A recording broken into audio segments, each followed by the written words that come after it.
It took me almost 13 years to get all my stuff taken care of with the VA, and that was a very difficult thing to do, but a very worthwhile thing to do because I can give guidance and help people that are struggling. And if they're local to me here in Texas, I know a couple of amazing people down at the VA that were very helpful for me to get the final kick over. The other thing that I have to remind myself is that if I don't go through my shit, I'm always going to be in my shit. So that is kind of it's a hard thing to start dealing with, but in general, if you don't go through your shit, you're never going to get through your shit.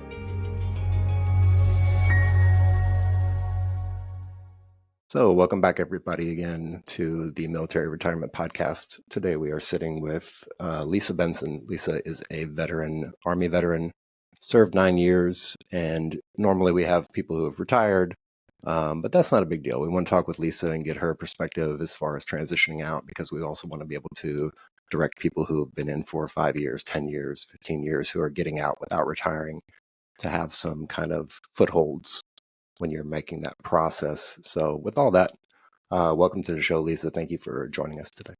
Thank you for having me. I'm really excited to talk about all the great things we have to talk about. Yeah. I think this is going to be a good conversation from the little ramblings that we had before recording. So let me just start off with the end in mind, and what would make this interview a success for you? If we have the chance to talk to veterans so that they know that there's an option out there, whether they're going to serve the full 20 or they're going to serve 2, 5, 7, 10, we don't know what they're going to do. But with the mission behind what I do in general is I want to be able to help veterans, because 22 a day is entirely too many. We know that number fluctuates day to day, and they got to know there's something more out there. And there's a lot of us have business skills and business things that they can do. And I want to be able to help them either find that or help them grow that. Excellent. And so if you don't mind, I want to go back to the beginning when you first came into the military, where you were maybe in the world, like what physical place, where your mental state was at that point, and what was kind of the trigger that allowed you to then say, okay, I'm going to sign up, I'm going to raise my right hand and do the thing. I was in my junior year of college. My parents got divorced when I was a senior in high school, but their taxes were still all together. I lived in Buffalo, New York. I forgot to add that part in. But that my parents were still together, or their taxes were still together. So on paper, they made too much money. So I was able to pay for my undergraduate education, or the associate's education, with money that my grandparents had given, tap and Pell and all those things. But when I got to my junior year, I couldn't afford it. I was going to have to go money in debt. I didn't really know what I wanted to do. You could stumble all those things that you are at 22 years old, or 21, 22 years old, and you're feeling lost. And my brother joined the Army because he needed to have some direction. He needed to get out of town. So when he joined the Army, I thought, oh, that's a good idea. Maybe I should do that. And then I took the ASVAB. They told me that I could do the Language Institute. And when they told me how long that was, I was like, oh, is there a job with less time and more money? So I didn't want to go to school to then come back to go to school, is basically what my brain said. So that was at 88 Mike. So I was a truck driver. And I ended up being a truck driver instructor for most of my career, plus ANOC, BNOC, and PLDC. I did a little PLDC instructing. I spent a lot of time helping people make an impact, but I went from Buffalo, New York to Fort Relax in Jackson, which you could call it that. I don't know what anybody else's basic training's like. So it was hard, but it wasn't, it didn't kill me. It definitely put some direction in me. Then we went to Fort Leonard Wood, Missouri. Oh, wow. Yeah. So out of the frying pan into the fire. Really exciting places I went to. And what were your expectations coming into the military? I mean, you definitely have a family-oriented kind of military background. You know a little bit what was going on, but once you got in, like, what was the expectation versus the reality of military life for you?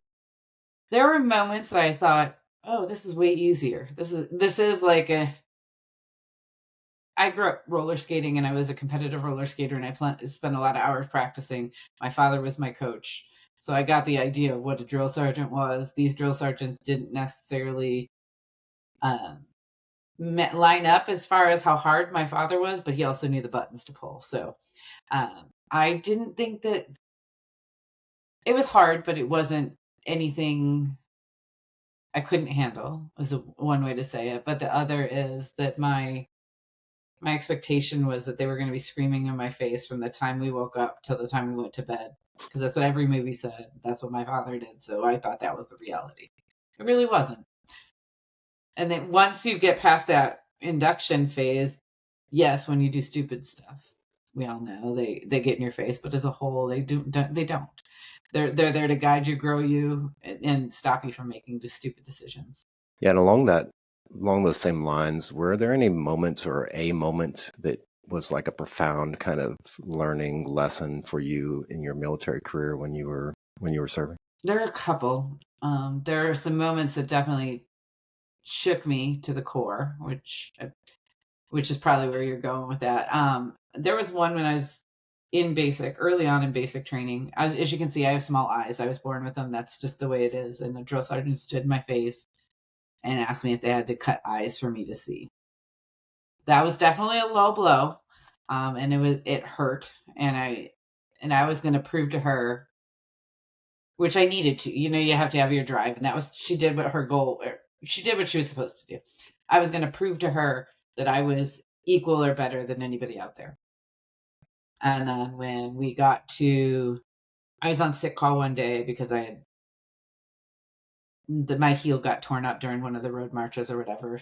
So I went into the chow hall, and this other drill sergeant was making me stand there and scream, because I wasn't one of his soldiers, so it was easy for him to do, right? Well, that drill sergeant, who was for another platoon in our company, but she came whipping around the corner to find out what was going on, and she tore him up and down one side and the other, and I was just like, okay, so she does like me. She does care. There is something more here. So I know that's not necessarily what you're saying, but that is a profound moment when you think this person doesn't like you because they're screaming in your face, talking nastiness to you. And then to turn around and see that they are actually your biggest ally. They were just doing what they're supposed to do. It's kind of cool. It definitely is different than what you would think of for the military. Yeah, it sounds kind of like let the actions speak louder than the words kind of thing, where you hear people say things and everybody says everything. Everybody has a story behind what they do, and they have a story they tell themselves. But really, the only thing that really matters at the end of the day is what actions do they actually take? Like, what is the virtue in their action versus all the words that they're saying, really? Yeah. It's kind of sad that it's that way, but the strength of their character, right? There's a whole statement on, she turned out to be a very amazing human being, and I've met so many along the way. Another one would be when we were preparing to deploy. I was in the reserves at that time, and one of the guys was a former tanker, and he just didn't think women should be in the military. So we had to practice like fireman carries and all this stuff, and there were 3 females with us and 6 males, and I was the only one that could carry him across the way. And he was like, and I won't say it totally changed his perspective, but he definitely had a different opinion on what women could do that he just didn't perceive. I mean, it was not the easiest thing to do, but I was definitely gonna give him the old thumbs up, like that boy, because he could barely carry me. So if I can carry him and he can't carry me, then we got a whole different story. Yeah, and in that, it sounds like if you went into the reserves, it sounds like you made a couple transitions from the military, not just from active duty, but also just getting out completely and doing your own thing. In that, what steps did you take, or what kind of mental preparedness did you do before getting out? And actually, let's take it from both sides, like before you got off active duty, and then when you finally decided to hang up the uniform and do your own thing. I'm sure there was differences or nuances in the process, and I'm just trying to figure out, like, how early did you start? What was that mental preparedness? What did it look like? What kind of things were going through your mind? The active duty to reserve was actually a very easy transition because I was going back to school. So I had the mission, the brain was already in the going to school mindset, which I would not have done as well in school had I not gone into the military, because I was not doing very well before the military, and I went from that to being valedictorian in my class. So there's some really amazing things that happened out of that.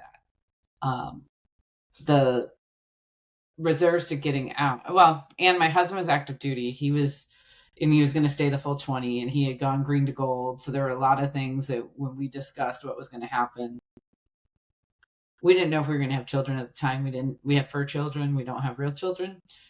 They are our children. So I'm not going to say they're not real children. They're not human babies. But we didn't know what was going to happen. And we've seen too many kids come through that lost one of their parents, and we didn't want to be that family. So, or both of their parents, because both parents deployed and something happened while overseas. So we decided that one of us would get out, and he was loving the military, and I was not loving the military as much. So I came out, went to school, and was doing reserves, and the reserves was amazing. And I had a great unit. And then that's actually where I deployed out of, was the reserve unit. And we did, we were 369 transportation unit out of Wichita, Kansas. And our home base was Fort Riley, Kansas, that we then deployed from. But transitioning back from that deployment into reserve life was actually pretty difficult. That was when we spent a lot of time. We were told, if you report it now, it's going to be 3 to 6 more months before you get to see your family. So any health issue, get out, go back home, and go to your local VA.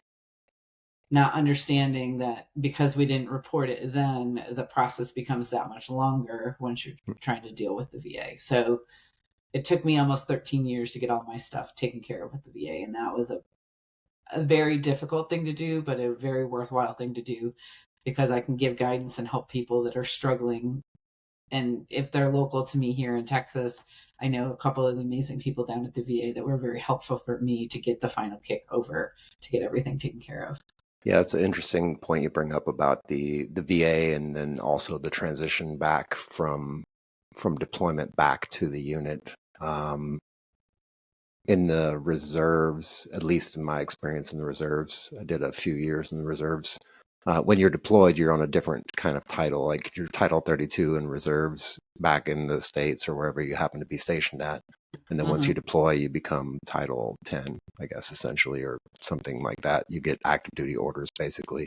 Yeah. But the process of reporting like injuries, or if you got hurt or something happened, there's a line of duty statement that you generally need to make for reserve duty. I don't know if they do that on the deployment orders as well, but yeah, that's kind of the nuance of reserves. Is you go on these orders for, say, 2 weeks or 2 months, or you deploy for a year, or deploy for 6 months somewhere doing peacekeeping missions or whatever.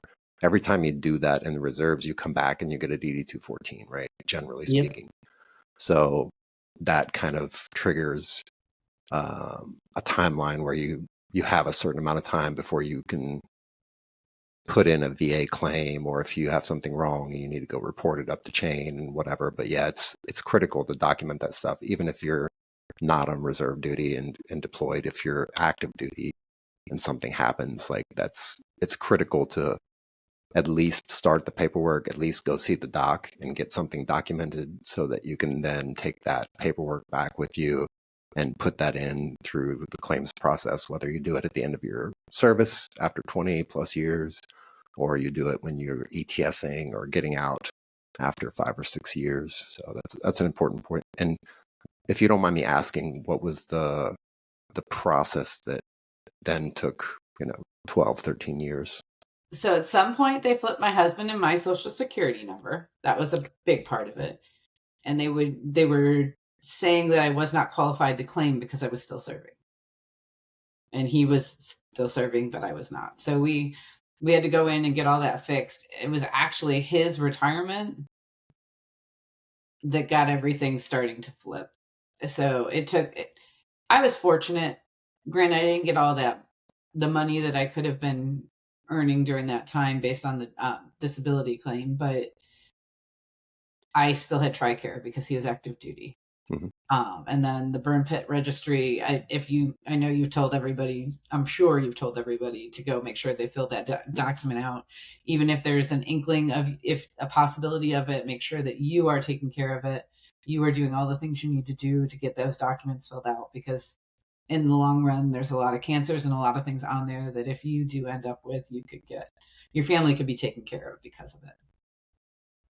But yes, it was a long process, flipping the social security number. And then I was fortunate because the window opened up for us to be able to get the insurance again, even if you didn't have a disability at the time. So I got that, and then took all my medical documents, and then everything kind of met in the middle. And I was very fortunate that it did meet in the middle, and I didn't have to fight as hard for as long as some of my family did from Vietnam that didn't get it till 5 years ago for their Agent Orange issues. Right. How long did it take you to discover that they had switched the social security numbers? It took about 6 years, and it was Wow.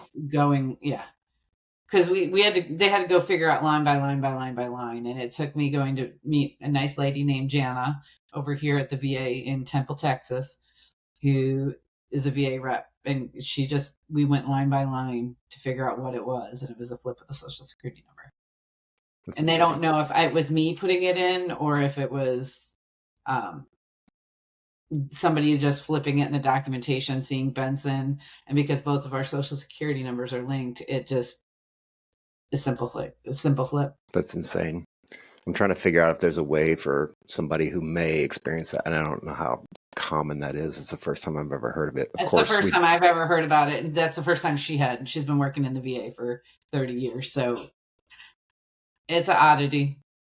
If it happens and your claim isn't working, you need to go talk to somebody. There's organizations that help you for free. Definitely use the ones that help you for free. Don't pay somebody to help you if you can avoid it. Yeah, and I mean, I say it's a one-off, but then again, like over the weekend, over the live that we just did, there was a news story that we found about a guy who had basically been collecting VA money for a certain amount of time, up to like 100,000, and his whole entire documentation was falsified, like false DD-214, false everything. He never served a day in the military and was collecting VA compensation for however long to get to $100,000 worth of VA compensation. So that's heartbreaking. It's insane. It's insane, and that's why when you mentioned that, we've got veterans out there that can't get access to the money in this. Yeah, that's why when you mentioned it, I was like, huh, that's kind of strange. At least both of us are veterans. Both of us served.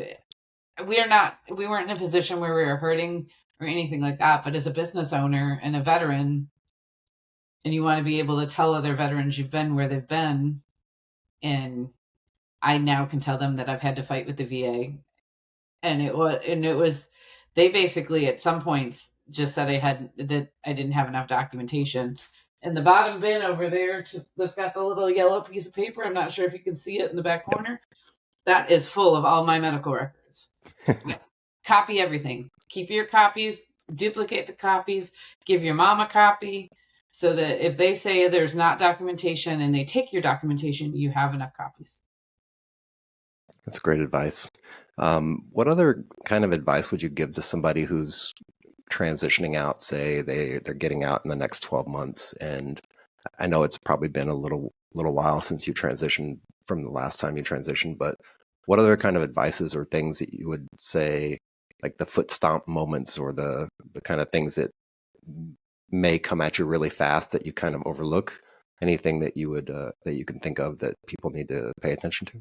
Year out, look at what they're offering right now through SkillBridge, all of those things.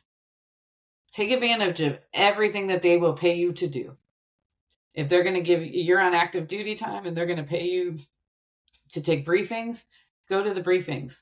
My husband, as he was processing out, because he's the most recent, so that's where my brain thinks, they offered him a position where he had terminal leave, which they don't call terminal leave anymore. He had terminal leave. He had 6 months of it. And he got paid by the Army and paid by an internship to go and help stuff with COVID, but it was still in the project management line of work that he wanted to do. So he is able we were able to bank quite a bit of money so that we could go, because I told you before the call, we're going to Paris and we're going to be on the beaches of Normandy for the anniversary of D-Day. And we were able to pay for that. No debt. We were able to come out clean. You know how a lot of us in the military, yes, we get retirement when we're done. We get this when we're done. We get that when we're done. But we also have all the debt we accrued while we were in the military because we manically spend or depressively spend. And then you've got to stay in to pay it off. Right. So if anything they throw at you, they're going to throw you courses at you.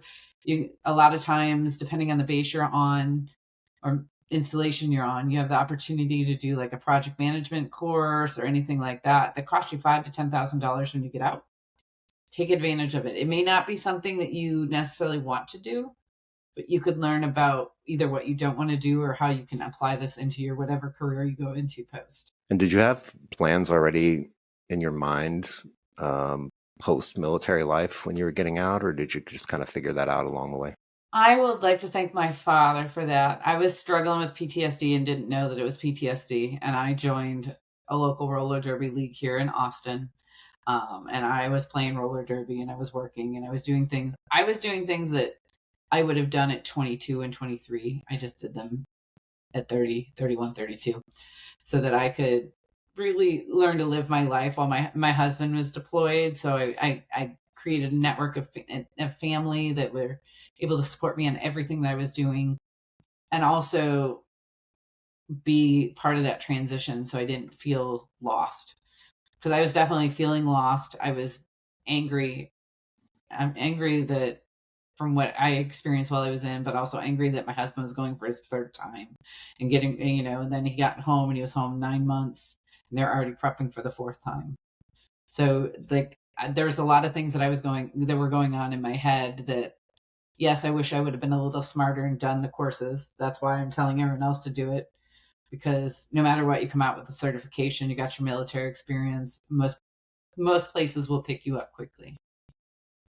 I do think that there were some times that I felt lied to during the out processing because, you're going to be employable. People are going to pick you up like that because you're in the military. They're going to understand this. They're going to understand this.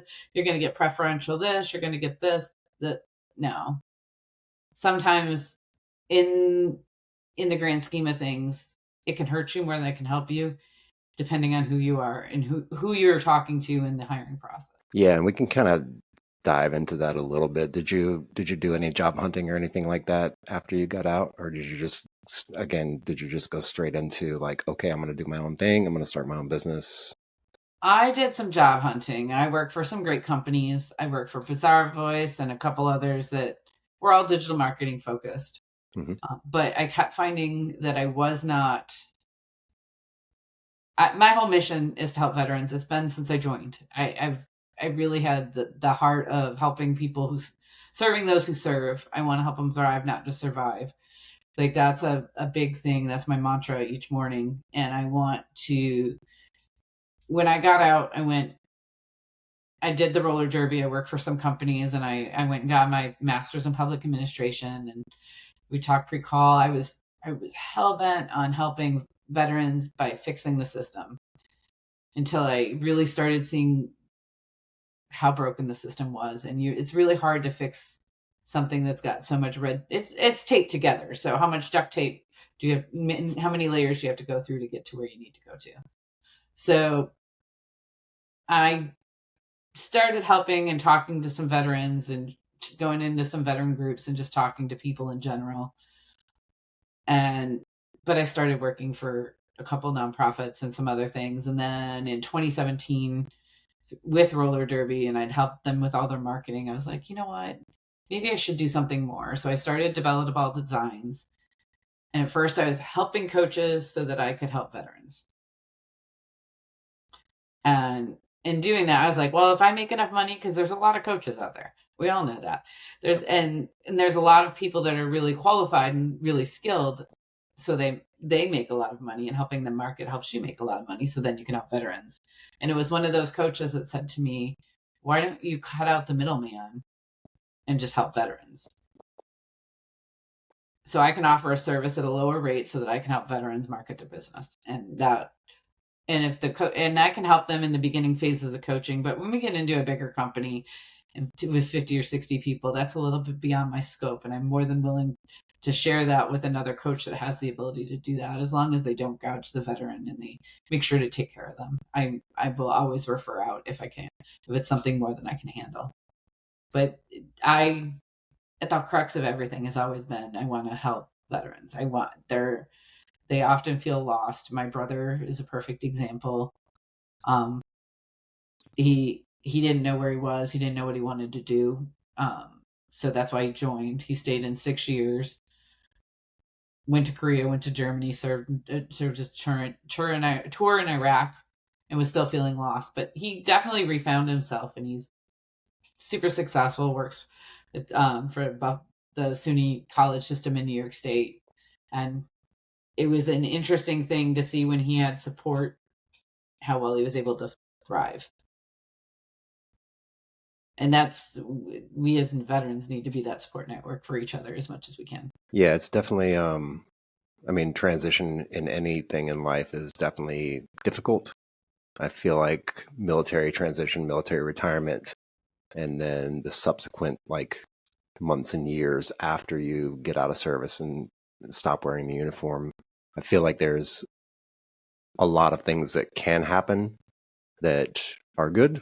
And then I feel like there's a lot of things that can happen that are potentially bad, depending on how you're mentally prepared for the next step or the next phase. And so along that same kind of token, like emotionally, logistically, and you've experienced it yourself personally and also with your husband retiring, how has that affected your family life in general? That's an interesting one. That's a very interesting question. I think we're a little different because we don't have children. So we are blessed in that case, but there are moments where you don't know how to communicate what you're feeling. I think everybody has that, but you can't. I mean, there was a time when I first came back from deployment that my husband was going into work, and you know how you're used to the routine, so he would leave at 3:53 every morning, between 3:53 and 3:55. Well, he came back into the house because he had forgotten something, and the level of panic, I guess, was high. And then he came in the room to kiss me goodbye, and I broke his nose. Because in my mind, nobody's supposed to be and my dog was just as angry and everything else. So it was definitely, that was the moment that I knew I had PTSD and I needed to go get taken care of. But it was definitely I was not emotionally prepared. Nobody told me the signs to look out for PTSD. There's also, I mean, there's many other things that we could talk about, but nobody ever told you when you were leaving the military you were going to go through the cycles of grief and loss at all. You're going to go through the happy, the anger, all of those things you're going to go through.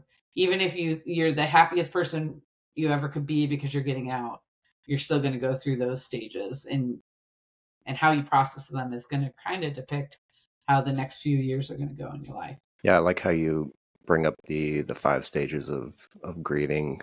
And I think I just want to add on to that a little bit and say, yes, you're going to probably experience all 5 of those stages, and they're not linear. So it's not like, okay, step 1 is you feel this excitement, and then step 2 is you feel the depression, and then they don't go in order, and they also don't just happen once, right? It can be many, many iterations of the 5 steps of grieving. So in a day, in one day, right?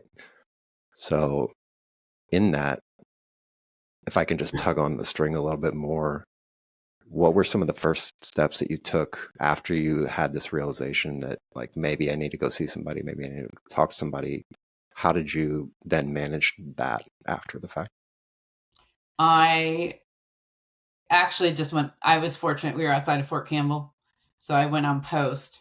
But where I struggled most with going on post, because they did recognize that I was a veteran, So even though as an 88 mic instructor, when you deploy as an 88 mic, that's always going to be your defining job. So I ended up being convoy security. So I shot the 50 cal, I shot the Mark 19, and a lot of times they didn't.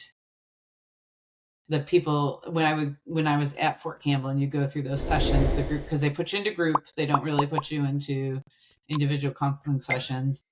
I wasn't like the spouses because I had served and I had deployed, so I didn't fit in that group.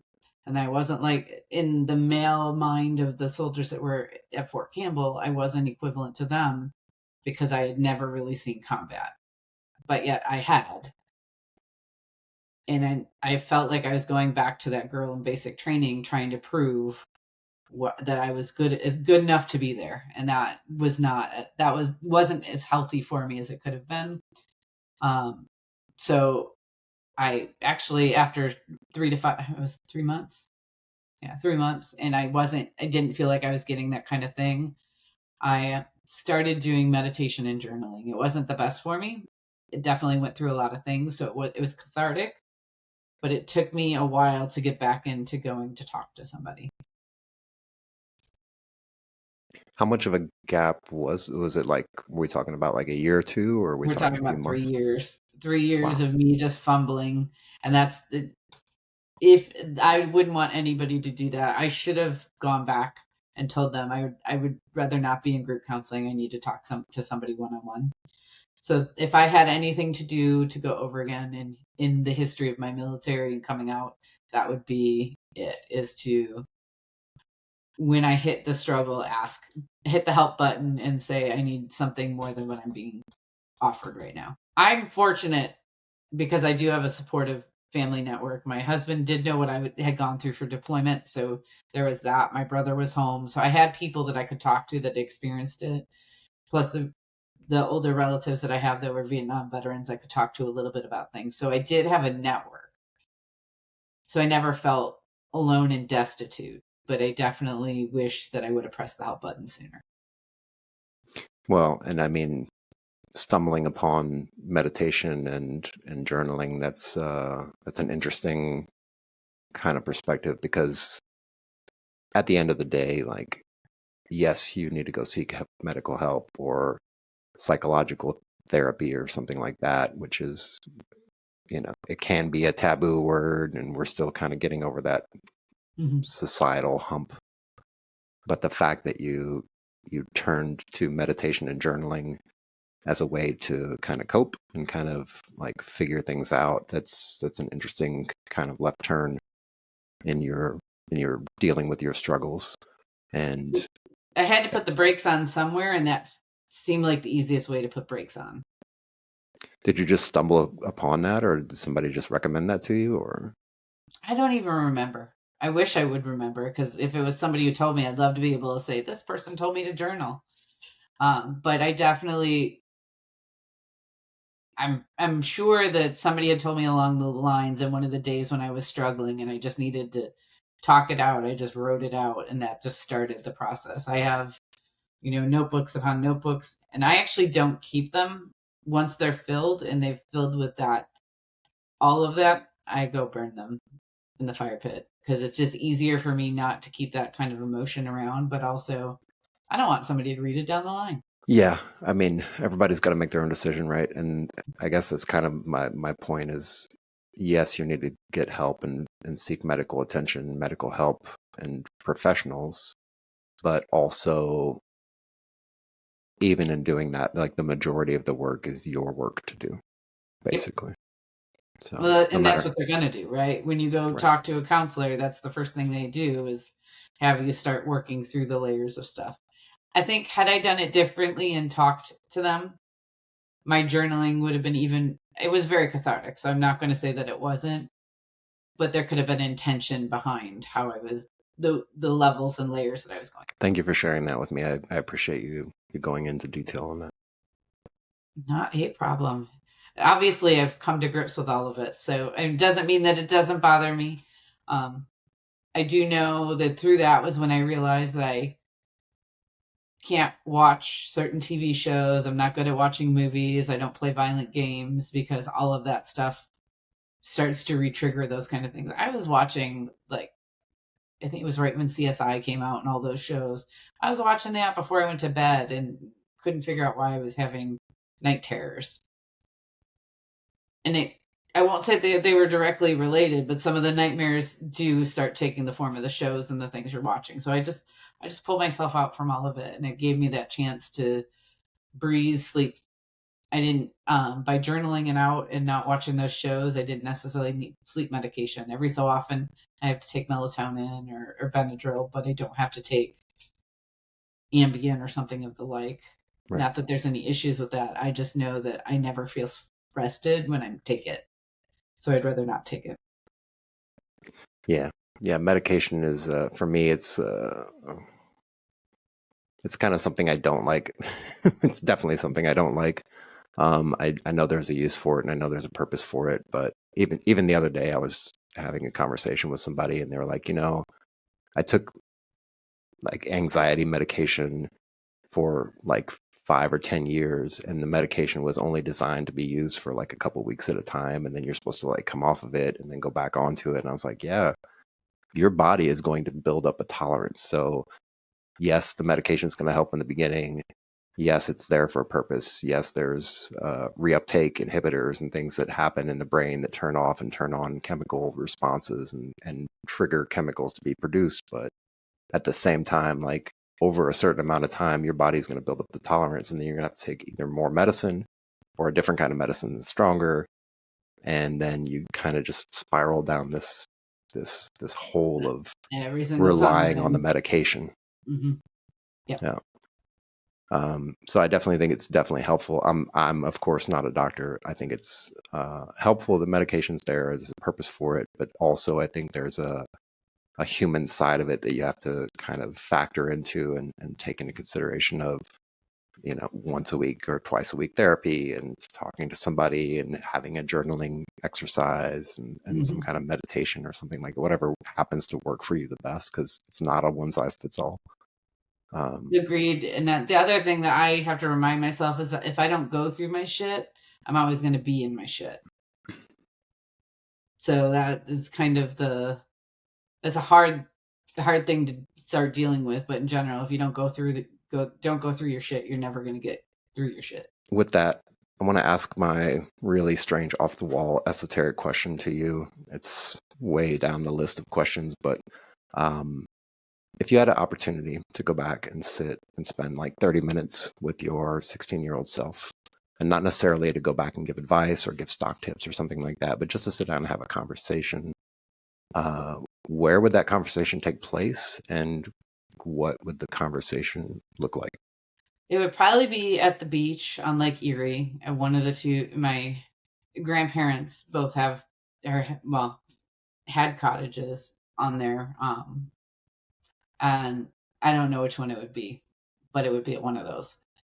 And I would just sit with their feet in the sand and just talk about where they are, what's going on, but also to tell them that they're enough. You don't have to prove to anybody but you that you're enough. So at 16, it would have been nice to know that. I know most people don't know it their whole life, but everybody is enough. If somebody tells you you're not, they're not the right people to have in your circle.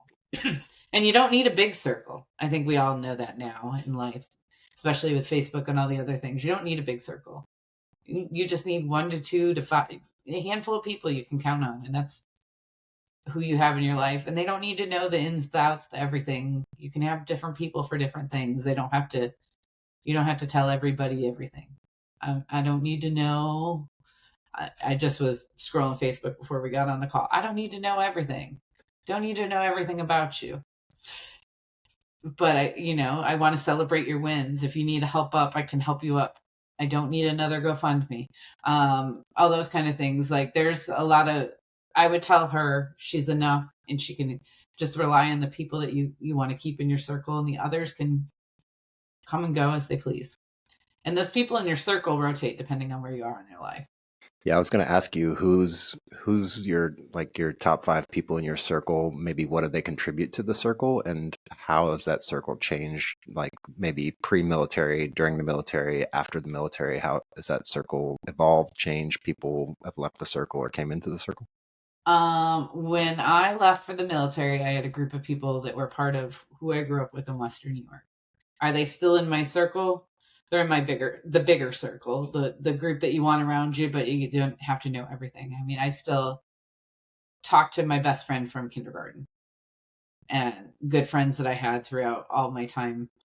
And they are my Facebook friends. And I kind of classify people like that. And there are people that I met in roller derby that were the same and throughout the jobs that I've had. But real good friends that I can count on would be my friend. Her name's Quintina, but I call her Q. She is my go-to for everything. She is my cheerleader. And this is outside of my husband because he is my biggest cheerleader and the one I talk to all the time, and my family themselves. But she is like, when I decided I wanted to start my business, she said, stop thinking about it, start doing it. So she was kind of the one that kicked me into shape on and doing that stuff. And I'm the godmother to her kids, and she's like the sister I got to choose because I don't have any sisters. So, and then and then I have Jen, which she was a derby friend of mine. We call her derby name was Trauma. She's another one, and my cousin Catherine. Those are kind of my 3. Then they're Rachel and Julie, which are Catherine's sisters, are also within that circle. They're just a little bit further out because they have kids and don't necessarily have the time. But we all spend time. We talk to each other. They're in my group. If I want to travel, they're who I travel with. Q and I go on 4 cruises a year. We love going. We go right out here out of Galveston and go to Mexico and then back, and it's a great vacation. We get to have fun, get to escape, and then we're back to reality. But those are if I could count on anybody, they would be it.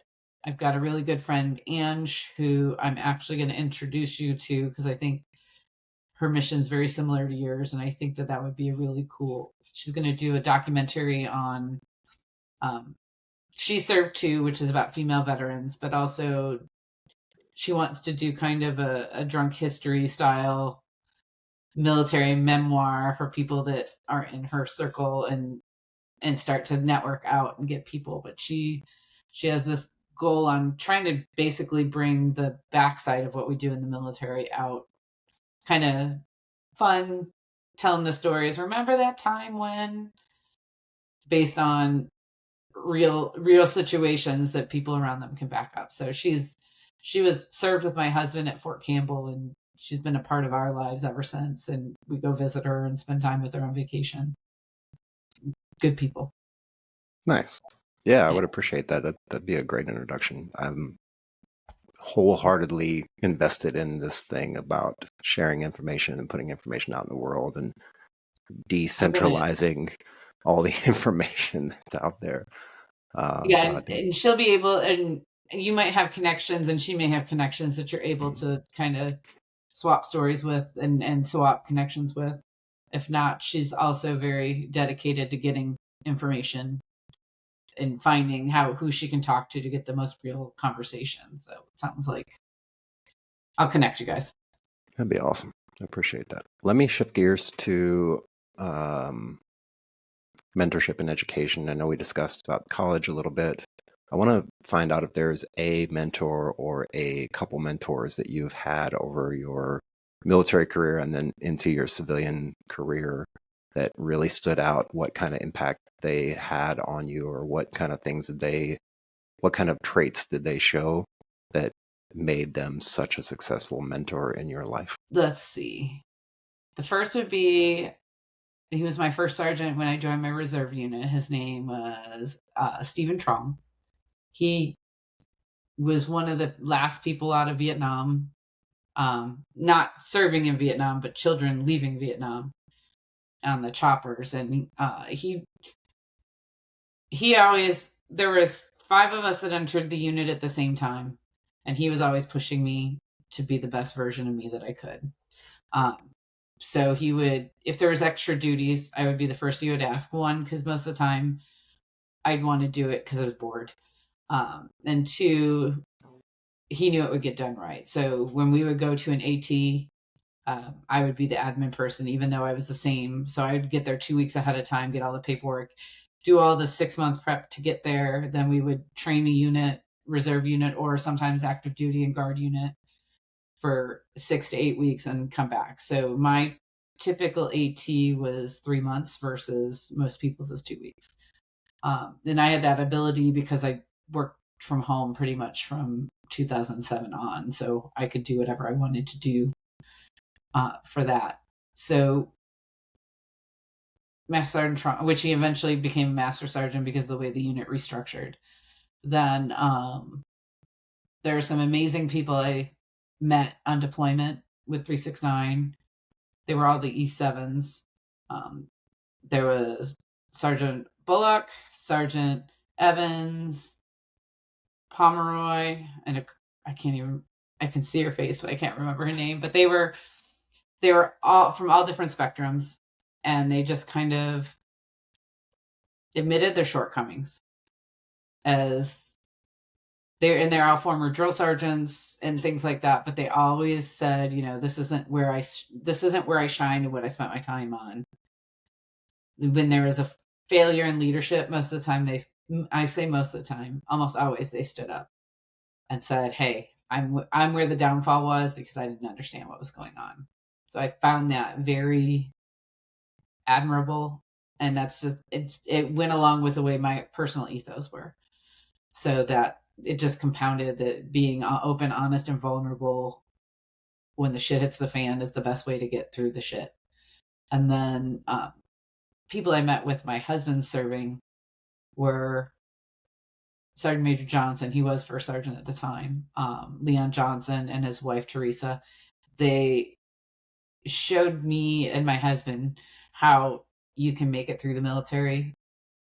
You can make it through the deployments. You can make it through everything as long as you walk hand in hand, rather than one leading the other. And that was very important. And I took that as my husband and I talk about our lives. We don't complete each other. We make each other's lives better because we're in it. Because you should be a whole and complete person by yourself. And that's something that we learned from Teresa and Leon. And she was amazing as far as being in charge of the FRG, which I'm not a fan of. Sorry if anybody else is a fan of that. Because the commander's wife wanted to come in and do something and take over. And she was 22 years old, never experienced deployment. And as soon as the unit deployed, the FRG kind of fell apart because she had a new baby and she was panicking. But she was the one who wanted to be in charge of the FRG. Teresa decided that she was going to create an ad hoc version of the FRG. Everybody was invited, and we would go and do an event once a month just to check in with each other. We had group chats, everything. The channels were open, and she was supportive of the commander's wife and told everybody to still do whatever she offered, but she had this in place in case people were struggling. Interesting. And for those in the audience for you out there in the audience who may or may not know what the FRG is, depending on what branch of service you come from, Family Readiness Group, it's basically the rear deployment or the rear detachment family members who are there while their family members are forward deployed, and they kind of they're the glue of the community essentially for the unit. So. Sometimes they're old. No, I'm just going to get into the drama of it. It can be a little bit dramaful, but everybody experiences the loss of their significant other for deployment differently, and that is definitely where you get to see the gamut of that emotion. Yeah. I say glue. It could be water-based glue as well. So just throw that out there. The Elmer stick glue from our childhood. Let me ask you about college education. We discussed it a little bit and brought it up a little bit, but as far as going outside of the military into the civilian sector, transitioning over to civilian life, how important do you think a college degree is in the business world or in business in general? First of all, I'm going to do my soapbox. I don't think college is for everybody. When you come out of school, whether it's a high school or you come out of the military service, if you are not ready for college and don't know what you want to do, don't spend the money on it. Your GI Bill, if you've served, you have the ability to use that for a certain length of time. With the post 9/11, there's more money. Plus, there's a couple other programs out there where you can get money. If there's something that interests you, go ahead, get your education, learn from it, grow from it. If there's a chance to do an internship or anything like that, something you like, take advantage of it. An internship is huge. You can see if you really like it or if it's just you like it on TV. Is it something, if you want to be a mechanic, be a mechanic.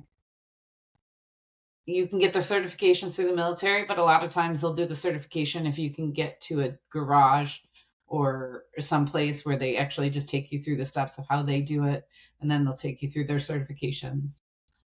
If you're a marketing person, you don't necessarily need the education for marketing. There's all sorts of certificates that you can do for free most of the time. But also, it's just about getting in the thick of it like it was in the military. You don't have to have an education. But if you're going to do an education, use all the benefits. Use absolutely all of it, because if you don't use it, it just goes away. It's your entitlement. You're entitled to it, and take advantage of it. I did it, and I just found out that with my VA claim and then my husband's stuff, that I've got 10,000 more to go to school with. So I love school, so I'm going to go get some more certifications. Coming from a marketing perspective, what kind of certifications would you recommend for somebody who wants to go down the marketing path? The marketing path, don't do the courses like that. You'll see all these online courses as far as from this guru or that guru, unless you really gravitate to the guru. Spend your money on that. But most of the time, those aren't covered under GI Bill or anything like that. But there are most of the major education systems like Harvard. It's Harvard, Yale. All of the big schools, the top 10 that you hear their names everywhere, they all are offering certifications. Penn State is, Ohio State, and a couple others. In UT Austin, I should say that because it's 30 minutes from my house, that are in analytics and how to use the analytics to drive your marketing plan and marketing things. Those are the information you actually need. Most people think that all they have to do is take a camera and video themselves. Yes, you can get money that way. I'm not going to knock it, but if you want to make it a career, you need to know the ins and outs and how data drives your decision making. It's the same stuff we did in the military. Absolutely the same stuff. When you look at creating a marketing strategy plan for a year, where do you want to be at the end of the year, and you backwards plan accordingly. And it took a little bit for me to realize that that's how you had to do it. And once I realized, this is just like creating, your strategic plan in the military. How am I going to get to here? What am I going to do for this mission? It's the same thing. You just do it at a different scale, and you have to make sure that you're hitting all the moving parts, not just the moving parts you think are important.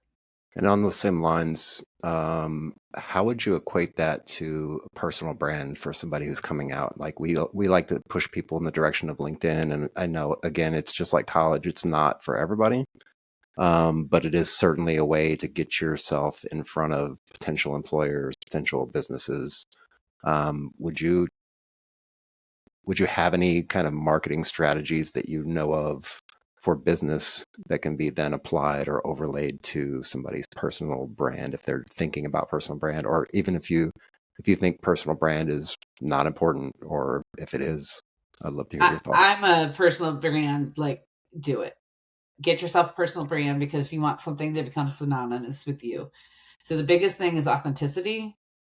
Making sure that it is you. You're not, even if you get on ChatGPT and you're coming up with, use it for your ideas, don't use it for your end and your outcome. So you can put in ChatGPT, you can prompt it to do whatever you want it to do. But the big thing is make sure the photos looks like you, it's clear, it's not some random image of nothing. if you're offering something, make sure you put that you are X kind of guru, or this is what I do. If you are looking for a job, let people know you're looking for a job. But tell them what you can do. How can you drive results for their business is the biggest thing. If you're going to do anything in marketing, what results do you bring for somebody who wants to hire you to do business for them or to be part of their business? What are the results you can bring? People want to know how you help them, not all your accolades. Accolades are great to support the statement, but they aren't the statement. Yeah. I wish people would take that advice when they write those little bifold brochures that they give out at their retirement ceremonies, or if they're having some kind of promotion ceremony or something where they have the whole bio there, like all the accolades. Instead, just tell us what you actually are doing moving forward. I think that is a really good thing to say. I think we should do that, but I also think that in the military we're taught to think about those accolades and all those great things that you've done. But that should just be your jumping off point. That shouldn't be, I've done all this. What have you done for me lately? Right. I don't remember who sang that song, but what have you done for me lately, or what can you do for me? If I'm going to hire somebody to come in and help me with anything in my business, you can give me a case study to support the statements you're saying. I don't need the case study right up front. I need you to say, I'm an excellent XYZ, and here are the reasons why I can say that I'm an excellent XYZ. If you were allotted, let's say, 30 minutes at the local transition office for a group of military members, they could be retiring, they could be E4 mafia getting out after a couple of years, or anywhere in between that spectrum, and you got 30 minutes to sit in front of them, or let's just say 20 minutes. Let's call it a TED Talk of transition. What would be your thesis for that talk, for that 20-minute talk, and maybe a couple bullet points that you would hit along the way for people to understand that they're important things to think about? You're not done yet would be the thesis title. And we'd start the first few minutes and we would say, where are you at?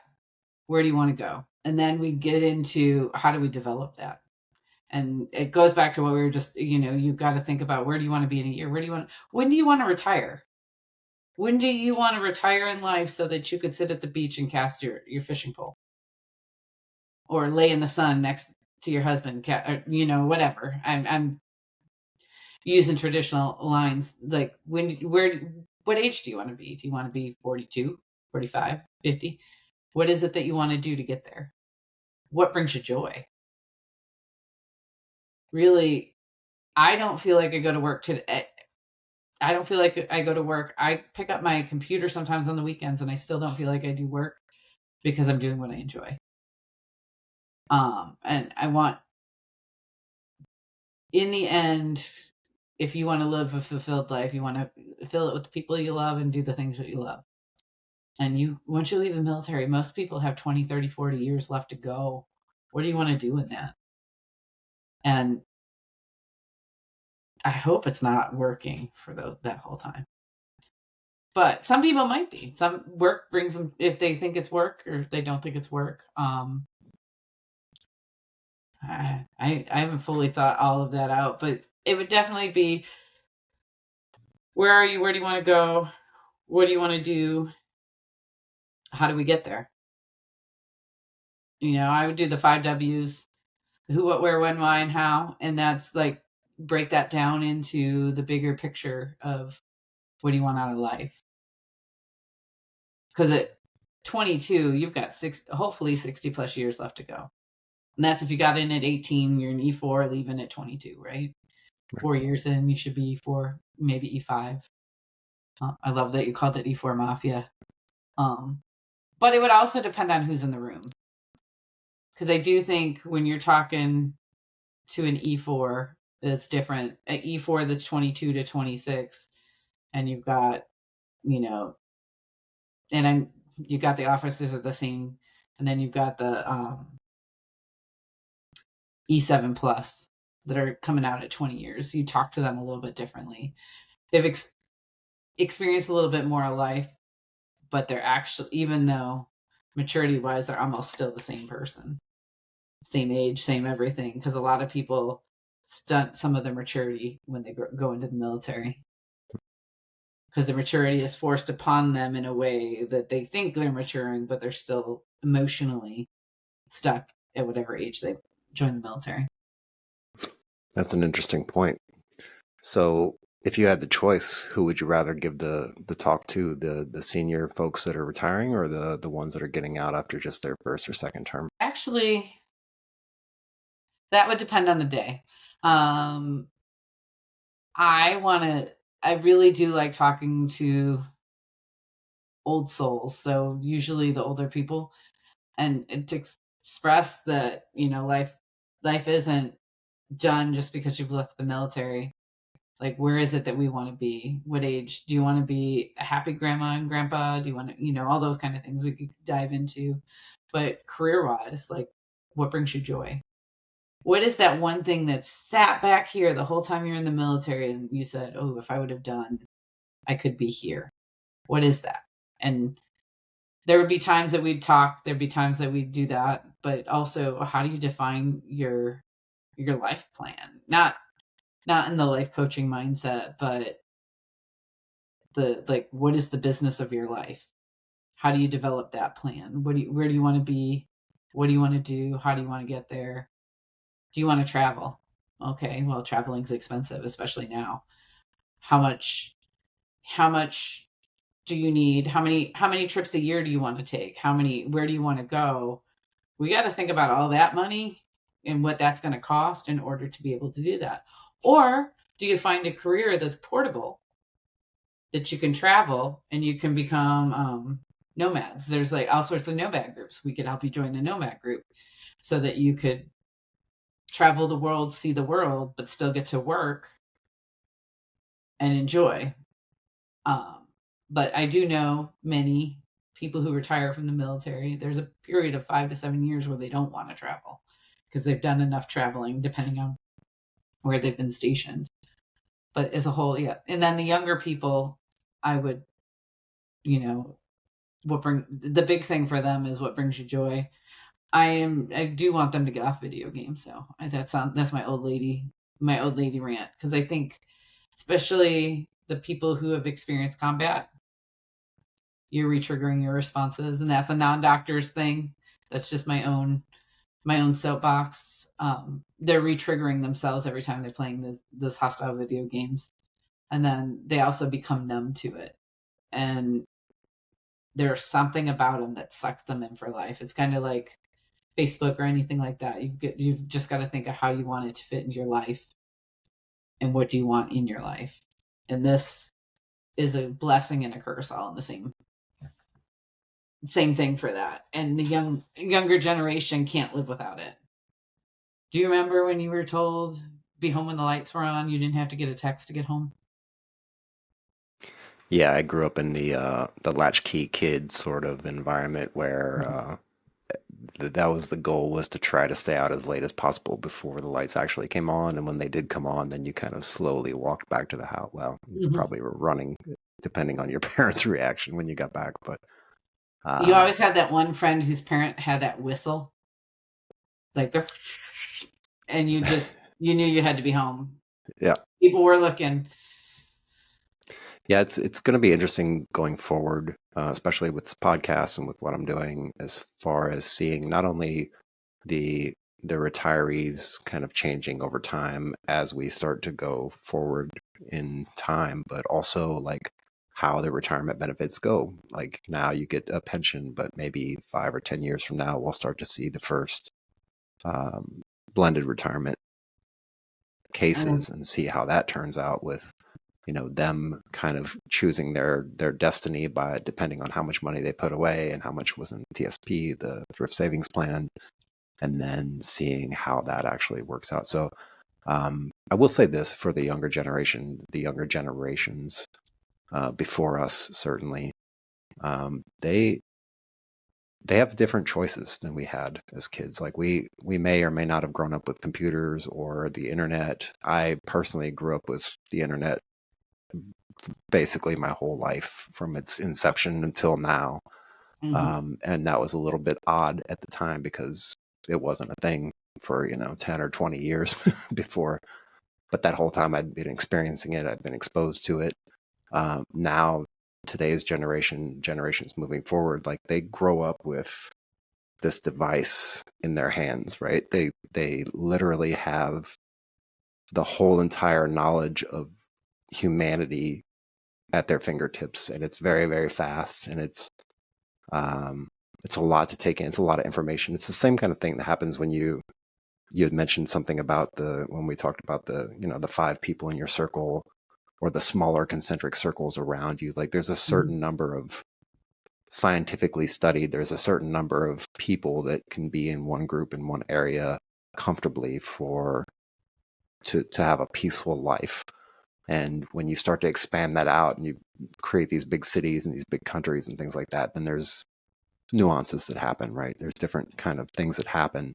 And that's just a biological, like scientific kind of thing. I'm not the one that did the scientific research or studied it, and I'm not the expert at any of that stuff. But from my understanding of it, like there's a certain threshold of information, certain threshold of the amount of people that you can spend time with, that you can be in front of. So it's going to be interesting moving forward to see, but the generations now that are going through the military or coming out of the military, they've definitely got tons more choices, right? They do have the choice to pick up the phone and start making videos and create brand deals on TikTok, or if TikTok gets banned, Or whatever the next Instagram thing Reels, is. or Facebook Reels, or Yep. YouTube, Reddit, all those, Yeah. That's why it's interesting that you've got a marketing background and you do stuff to help veterans with their marketing, with their business, and that the question about the personal brand and things like that, like I feel like it's just a matter of time before that becomes the actual norm, right? The boomers are moving out of the way. They're getting too old, hopefully, retiring and making way for the X generation to come in and start filling some of those roles. And then the Gen Z and the generations beyond that to start moving into the adulthood and taking over some of those roles as well. But I feel like that's kind of going to be the norm as we start to continue to move forward. Things start to get more, I want to say bifurcated, but that's a big word and I really don't want to use it. They start to get more division of labor throughout different jobs and different industries and things like that. So I agree with you on the personal brand, and I actually think it's going to happen within the next 2 to 5 years. I think you're going to see the personal brand takes the forefront. Because one of the great things about a personal brand is if you truly lead it with authenticity, you're really hitting the nail on the head. But part of that authenticity is people need to see the wins and the losses. It can't always be wins. Everything isn't going to be spit shine and perfect and polished. People need to see the bloopers, because if not, how do they know that it's real and it's authentic? I mean, yeah, and I also wanted to ask you as well, because I know when a lot of people hear this and they hear like personal brand, they're like, oh, well, there's this pie in the sky kind of idea of what a personal brand actually is or what those words even actually mean. But for a normal, like regular person, like a normal person who just uses normal internet, does normal Facebook things or whatever social media platform they're on, is there a difference between, say, the influencer who's on Instagram who has 1 billion followers versus the regular person who's coming off of active duty, who's starting to figure out their career path, and through that career path they want to build like a personal kind of brand? Does it have to be glamorous? Like, what does that look like for it a doesn't normal have to person? be glamorous. That's what I love about a personal brand. If you look at most of those influencers, they're actually making pennies on the dollar, but they're doing what they love and they get a lot of free stuff. And when they have 100,000 followers is when they might start making a little bit of money. So people tend to think influencer marketing, they're making money early on. You're not. You're getting stuff. You're getting stuff in return for a review. If you want to do that, you can already start that. Just get on Amazon, become an Amazon affiliate, and do reviews of products. In fact, if you do enough reviews of the products that you get, especially if you do video and photo, they're going to offer you to be part of their affiliate program. You can do that with another one is Audible, but there's part of the same system. There's programs out there that you can get into for that kind of stuff, but that seriously, you're getting stuff, which for many people that means if they do the stuff, then they don't have it doesn't have to come out of their income. But you'll see a lot of people that do influencer marketing say they're a digital marketer. They are because they're an influencer, but they're not actually getting into the meat and potatoes behind what's drawing attention. Most of them are following they're going to look at big picture, big influencers and duplicate and triplicate what they're doing. And they do that for across the board. I've done a little bit of influencer marketing as far as for backpack company and some other things. And really all you get is an attaboy. When we're talking military lingo, for that, you're just getting an attaboy. You're getting your free backpack that you signed up for so that you can take 15 photos and you get a thanks because you got your free backpack. So you're giving up your image and your likeness for someone else's stuff. So you gotta, if that fits within your ethos and who you are, that's awesome. It just felt icky to me. It didn't feel authentic to me, so that wouldn't be a brand that wouldn't be how I would want to present myself. Yeah, and as far as authenticity goes, I kind of want to peel back the onion a little bit and open up your story as well, as far as what you do and how you are able to leave an impact on the veteran community as a whole, and what kind of like your average day working with veterans looks like. So it's kind of awesome doing what I do because I get to work from home. This is my office. This is a room this is all me. Not very clean, but it's all me. And the best part about it is, I wake up when I want to wake up. Actually, no, I get up. I have a friend that we get on who's a military spouse, and we get on and we do a power hour in the morning because as business owners, we spend a lot of time in our business and no time on our business. So when you stop spending time on your business, you stop generating leads, you stop paying attention to your finances, all that stuff. So in those 2 hours we can't work in our business or do any client work. We have to work on our business.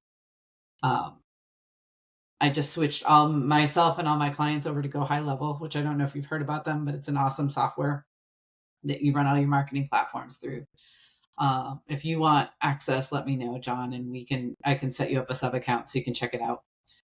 But it's an amazing platform that helps you generate all the workflows, and you can create landing pages, funnels, website, do all your marketing, pre-plan all your social media, all that stuff. You can do all that from that platform.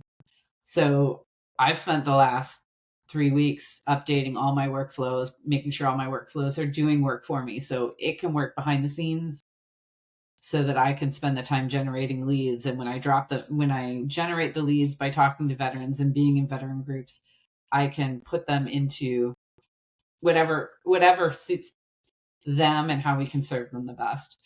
And then from there on, I do client work. I spend a little bit of time here, a little bit of time there. I time block because I find that's the most effective for me, because I can spend 1 to 2 hours on something that I know needs to have my priority focus, and I put that in the hot spot of the day. And for me, that's in the morning from 9 to 11 is my sweet spot of getting work done. So if it's working on a strategy or something like that where I need ultimate focus, that's when I do it. And then I go from there to then throughout the day, I do other things. I have a couple client meetings that are weekly. And then other than that, I spend time going out to the community because I live right outside for retired soldiers, they'll know it as Fort Hood. Now it's Fort Cavazos, which I think is actually, even though it'll always be Fort Hood in my mind, Cavazos was the first something. I'm not sure if it was an officer or sergeant major. First big, large Hispanic. You're looking it up right now. So Oh yeah. he was born in El Paso, Texas. So they named it after somebody that's from the state of Texas. At least that's what it tells me at the PX on the wall. First Hispanic 4-star general. There we go. That's a huge deal. So it's amazing that we named that, the largest base in the United States after him, and it's in his own state. So I think that's pretty freaking amazing. So anyways, we've got so many veteran groups around here. I'm in the Pink Berets. I'm part of the Red, White, and Blue community. Plus, there's just a lot of things that you can do and do outreach right here in the area. And I want to be able to do that here locally, but also expand that. So any clients that find me online, you're going to see there's advertisements on Facebook. That happens. You have to do that in order to get some outreach. But when I'm working with a client, I have 3 days a week that we do business intensive, and that's a whole way to bring somebody into our ecosystem. So a business intensive means we come in, we look at your business top to bottom and see where the holes are. Sometimes it's system and processes, sometimes it's your marketing. Usually if it's systems and processes, it's a matter of we're not documenting everything we're doing, so we're not sure where the accountability lies. So that's as simple as us building out either workflows, or we can develop, if you don't have something like Asana, ClickUp, Monday, those kind of things, we can come in and help you build out that board, and build out the whole systems and processes. It can be, for some people, it's a little pricey. It's $1,000, but if you decide you want to stay with us and use our marketing services or anything that we have to offer, we put that $1,000 towards that. So basically, you're paying us for the day, but if you decide you want to work with us long term, we then take that $1,000 and apply it to us doing your social media management, us doing your email marketing, us developing funnels for you, all of that stuff. And it makes it easier for all of us by us putting in into Go High Level, because that we can do almost all of that besides the actual project management software that we would use, whatever you prefer and whatever your team would use. We try to stay in the under 20 employee area because I have a team of 2 of us, 3 when you include my husband when he comes in, and he's a PMP and a Scrum Master. So he comes in, I develop it. I'm a Scrum Master as well. I develop everything, and then he comes in and he looks at it from a different set of eyes, and we adjust where it needs to go. So we can't, if we have more than 20 people for a company that's a little bit large for 3 people to manage, to try to get you results in a day, or at least to get you a plan in a day. So we come in, we ask a whole bunch of questions ahead of time, ask for access to things, and then the day of, we spend that, that we're yours from 8 a.m., 9 a.m. till 6 p.m. to ask questions to. We're developing your plan. We're looking at you specifically. We're not looking at any other businesses during that time. And then if it's marketing, it's usually message related, because we often are so in love with what we do that we're not talking to the people that we actually need to talk to. And we're not speaking in a language that they understand. And we're not using that results driven conversation. We're using the I conversation. So if we've got some ways we can pull the business owner out to look at what they're saying and what they're doing to make sure that they're actually communicating what they are. Plus, sometimes it actually does have to do with personal branding. What you're saying on your business page and what you're saying for your business doesn't match what you're saying on your personal page. So something to think about in general, to go back to our previous conversation, is when you're being authentically you got to be that way across the board. But also, you might think you're being funny and kiki by putting up certain memes and things, but ultimately it does reflect your brand and your business. So you got to think about all of that holistically when you're making little posts. Yeah, it's a very tough line to walk, being public person and also being genuinely you. I think the one person that comes to mind for me that pulls that off in all aspects is like a Gary Vaynerchuk, right? I was just gonna say it. Did you get his new book? Yeah, I did. I'm reading it I now. just got it. I'm gonna read it while we're on our trip. Yeah, he definitely pulls it off, and that's one thing. Like, my kind of advice for people out there is, just be you, but understand that maybe who you are can come off abrasive, or maybe who you are can come off a little bit pompous or whatever. If you're genuine and you genuinely care about the person on the other end that you're speaking to, like if I genuinely care about who's out there, who I'm speaking to through this platform, that comes off in its own way, right? So you just have to be genuine to yourself, genuine to the person you're speaking to, and be empathetic and like kind and try to be nice. Like you can use cuss words and you can, say loud things. I'm not a loud kind of in your face kind of person. I have friends that are, and they're very effective with that method, but that's genuine. That's because that's who they are.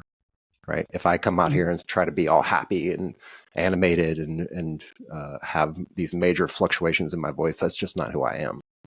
And it wouldn't come up, and then you wouldn't be gaining the trust, all those things. Being authentically you is so important. I like, that's always what I'm going to come back to. And that doesn't matter if you're 18 or 85. I'll give you till 25 because you really don't necessarily know who you are. I mean, at 18, you're still at home most of the time. You're still doing those kind of things. But once you've lived on your own for a little bit, you start to get your feet. And like I said earlier to you, like a lot of people are stunted at growth at 18 when they join, or whenever they join the military. If you haven't gotten to that point where you're comfortable with who you are, you got to sit with yourself and figure out who you are. Sometimes that's the hardest thing to do, is sit with yourself. It's the absolute hardest thing to do. And do you like yourself? Right. And if you don't, what is it that you don't like about yourself? A lot of times, I know when I was going through the journaling, that's what I was struggling with, was I didn't know if I even liked myself. And what is it that I didn't like about myself? And it was because I wasn't living my authentic, true to me self. I was living to please other people. We all ebb and flow on people pleasing, but I was definitely living in the people pleasing phase. Since you brought it up, I want to ask you if there's a book or books that you highly, highly recommend, or maybe that you've gifted to people over the years, or that have just really, really stuck out in your mind that you've read. It sounds like you read a few books. So, I've got a lot of books, but the most recent one that I've gifted a lot of people and really had an impact is 10x is better than 2x. Grant Cardone? No, that Grant Cardone's 10x is pretty good. Hang on a second. It's in here somewhere. Yeah, it's a problem with books and bookshelves. I've got so many books. It's by Dan Sullivan and Dr. Benjamin Hardy. They've got a whole series. This is the latest, and it's the best written. But if you want to get into marketing, anything Russell Brunson related is pretty good. He gives you enough to get you roped in. But if you understand marketing, you'll be able to take what he's got and funnel it down. Ironic funnel for ClickFunnels, but you'll be able to take it and make it work for you. But this one is really good because the whole idea is making a 2x change.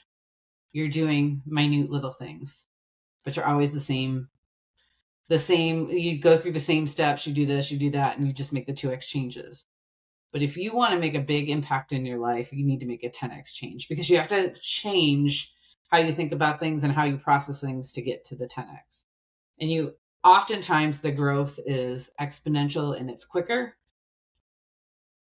because you had to change all the things you had to do about it.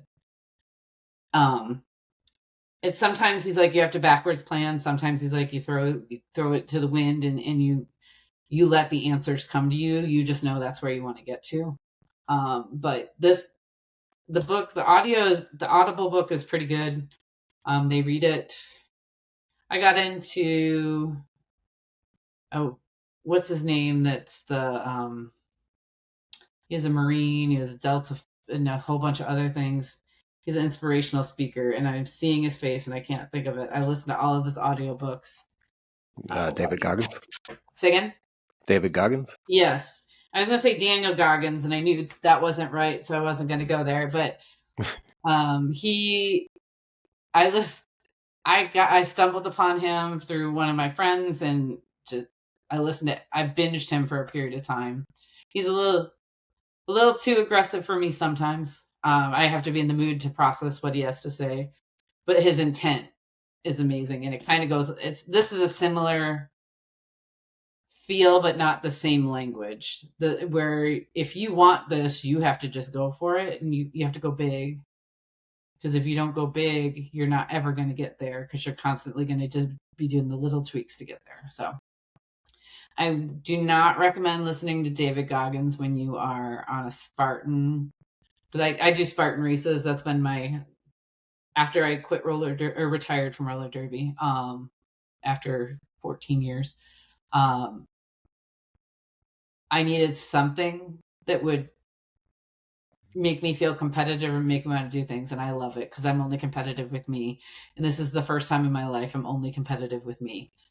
And I did one of the long races, which is the 21K, and I had my iPod or my phone on shuffle, and it got stuck on his books, and that is not what you want to listen to when you're like, embrace the suck. Well, yeah, I get it, I am embracing that, but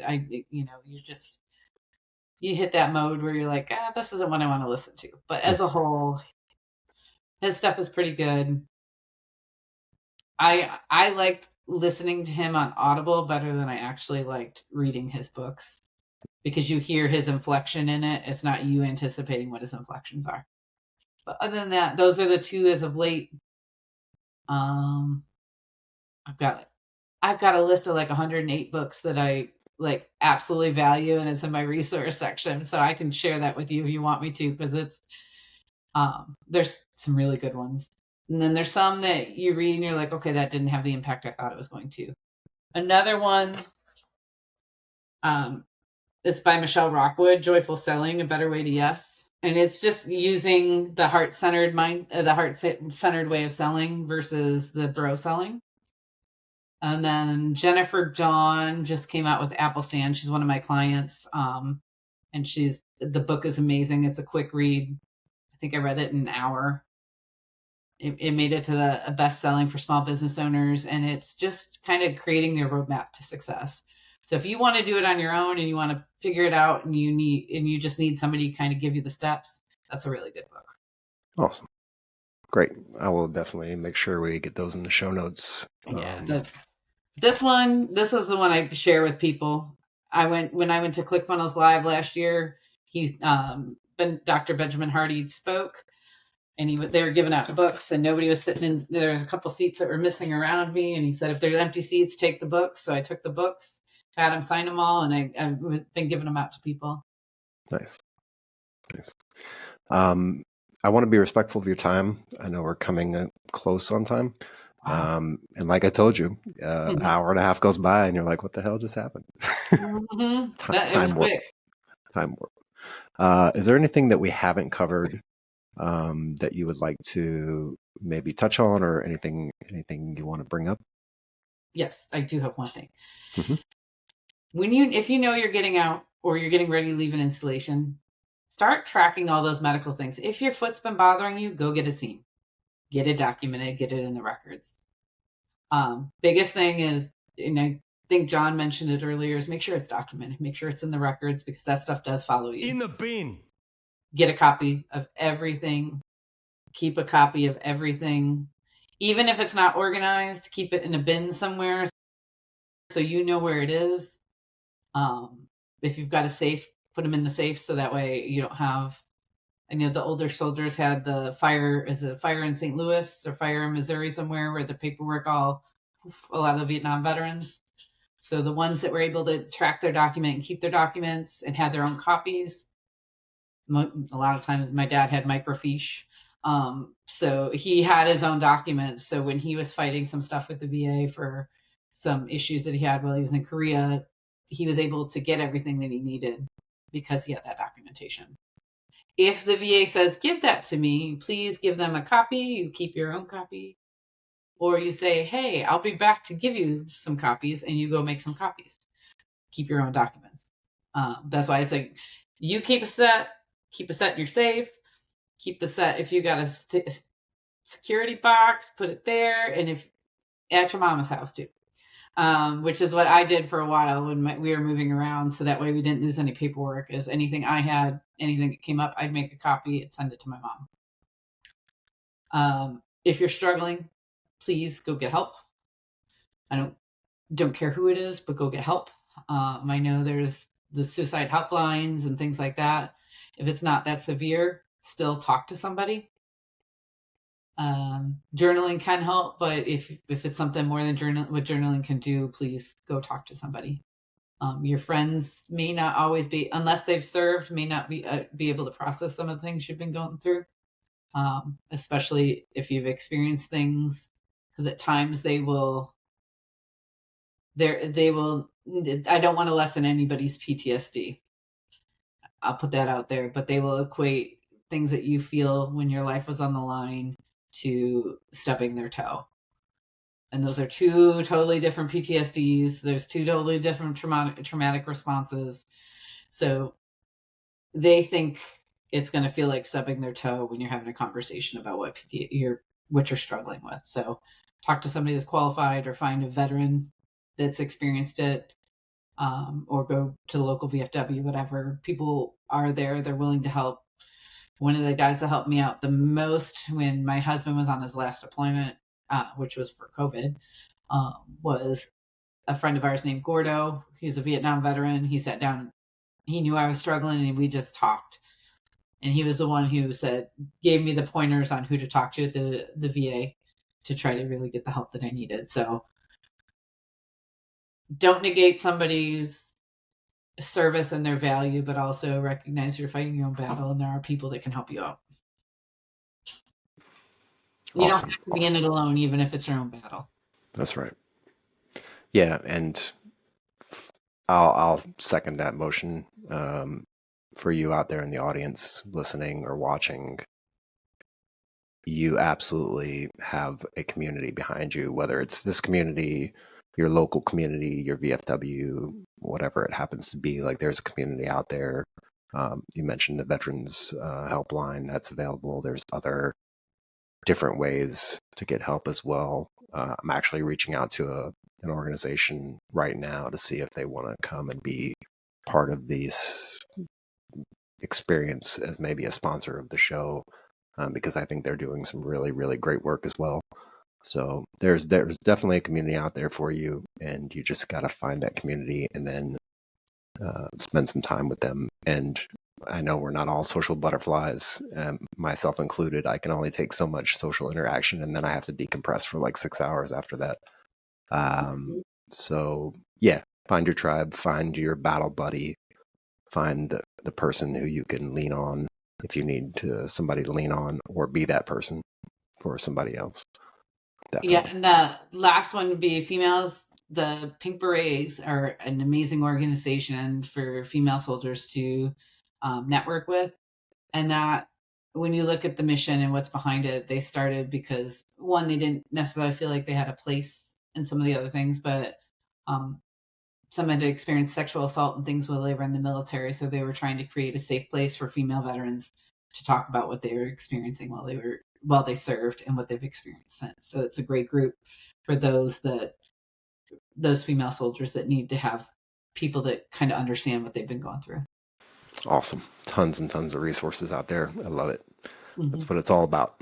More resources, exactly. More resources. The more we share, the better it is for all of us. That's right. So just to wrap it up, first, thank you again for taking the time to be here. Thank you for taking your time out. I know I got you up out of bed really, really early, but I definitely appreciate you being here with me sharing the time with me, spending time having this conversation. Is there anywhere that you would point anybody to if they want to learn more about you, what you're doing, your business venture, or your social medias or anything like that? Debella Deball, everything is pretty much me, and that's DEBELLA.com. And then there's DebellaDeballDesigns.com. That's the more, when we talk, the DebellaDeball.com is kind of my brochure of everything we do. But if you really want to just come in and talk about the business intensive, or if you want to bring us in, or you just want to have a strategy chat, it's the DebellaDeballDesigns.com. And that is, our focus is helping veterans, like I said. If you want to find me on social, it's Debella Deball. My big one is LinkedIn right now. That's where I've been spending a lot of time because I think that that's where I can feel like it can be my authentic self. Lisa L. Benson on Facebook is my personal one. Please feel free to friend me on there.